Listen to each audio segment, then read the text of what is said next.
नमस्कार दोस्तों, स्वागत है आप सभी का आपके अपने YouTube चैनल पर।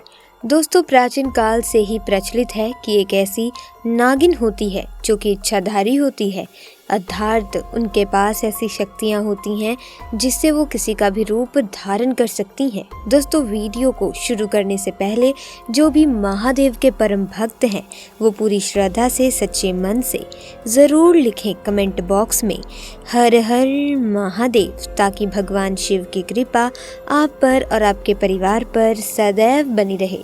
दोस्तों, इस घटना की शुरुआत होती है राजस्थान के सिरोही जिले से लगे हुए एक छोटे से गांव से, जहां पर एक अरुण नाम का व्यक्ति रहा करता था। अरुण बहुत ही गरीब इंसान था।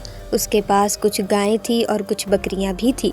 उन्हें चराता, उनका दूध बेचकर अपने पूरे परिवार का पालन पोषण करता। एक बार उसने अपने छोटे भाई को गायों को चराने के लिए भेजा, परंतु जब वो गायें चराकर वापस लौटा तो अरुण ने देखा कि इसमें तो एक गाय कम है, शायद वो जंगल में कहीं रह गई होगी। उसके बाद अरुण ने अपने छोटे भाई से कहा कि तुम यहीं रुको, मैं जंगल से गाय को लाता हूँ।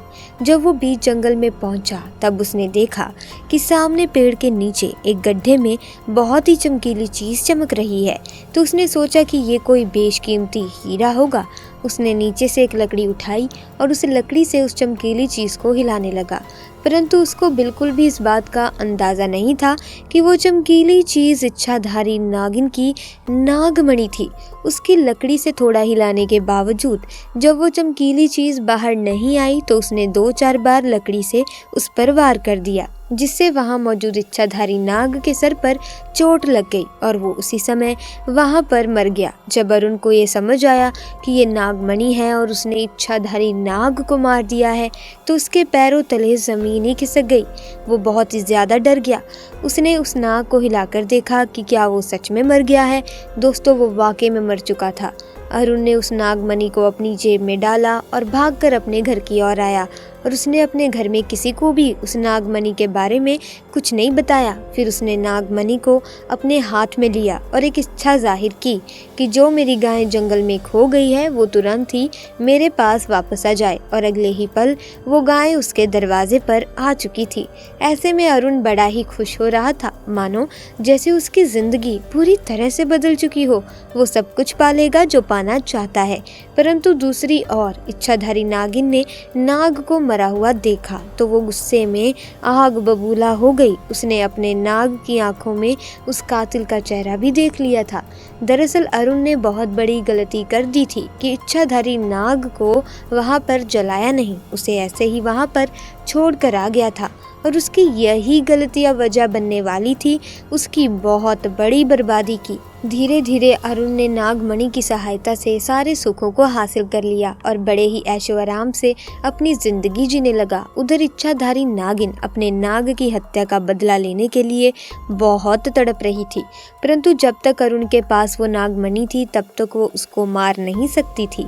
इसीलिए उसने अपना रूप बदलकर एक बहुत ही सुंदर स्त्री का रूप धारण कर लिया और अरुण के गांव में आ गई। नागमणि होने के कारण अरुण बड़ा ही पैसे वाला इंसान बन चुका था। एक दिन अरुण काम के सिलसिले से एक गांव से दूसरे गांव जा रहा था। तभी वो इच्छाधारी नागिन एक सुंदर लड़की का रूप धारण करके उसके रास्ते में आकर बैठ गई और रोने लगी। जब अरुण ने उससे रोने का कारण पूछा तो स्त्री के भेष में उस नागिन ने बताया कि मेरा नाम आशा है, मैं अपने पति के साथ पास के गांव में रहती हूँ, परंतु कल रात वो किसी अन्य स्त्री के साथ शादी करके आ गया और मुझे मारपीट कर घर से बाहर निकाल दिया। उस नागिन की झूठी कहानी सुन अरुण को उस पर तरस आ गया। अब क्योंकि अरुण उस स्त्री की सच्चाई से बिल्कुल ही अनजान था तो उस पर तरस कर बैठा और उसने उसकी मदद करने की सोची, और उसकी सुंदरता से वो बहुत ही ज्यादा मोहित हो चुका था। वो उसे अपने साथ घर ले आया। धीरे धीरे नागिन और आशा में दोस्ती शुरू हो गई। वो दोस्ती इतनी गहरी होती चली गई कि अरुण को पता ही नहीं चला कि कब वो उस स्त्री के प्यार में फंस चुका है। एक दिन अरुण और आशा घूमने गए। एक जगह पर बैठकर आशा ने पूछा कि ये तुमने गले में क्या पहन रखा है? तो अरुण ने कहा, अरे ये तो एक मामूली सा तावीज़ है। वो नागमणि अरुण ने तावीज़ के रूप में अपने गले में पहन रखी थी। फिर उस लड़की ने कहा, क्या तुम इसे मुझे थोड़ी देर के लिए दे सकते हो? मैं इसे पहनना चाहती हूँ। परंतु ये सुनकर अरुण बहुत ही ज़्यादा चिढ़ गया और बोला, अरे नहीं, ये मैं नहीं दे सकता, और कुछ भी मांग लो मैं तुम्हें दे दूंगा। इसके बाद इच्छाधारी उस लड़की ने कहा, तुम तो पहले बहुत बड़ी बड़ी बातें किया करते थे, मैं तुम्हारे लिए ये कर सकता हूँ, वो कर सकता हूँ, परंतु मैंने एक छोटी सी चमकीली चीज क्या मांग ली, तुम उसे ही मुझे नहीं दे पा रहे हो।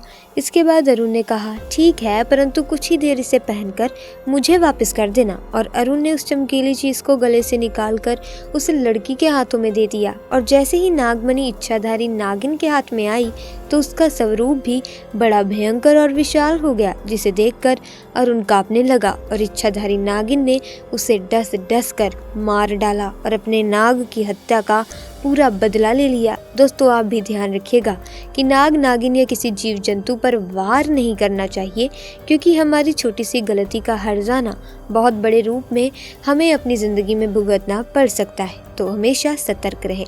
तो दोस्तों, वीडियो में बस इतना ही। मिलेंगे अन्य वीडियो में नई घटना के साथ। वीडियो अच्छी लगी वीडियो को लाइक करें, शेयर करें, चैनल को सब्सक्राइब करके बेल आइकन को प्रेस कर दें ताकि नए वीडियोस की अपडेट आपको मिलती रहे। आपका बहुत बहुत धन्यवाद।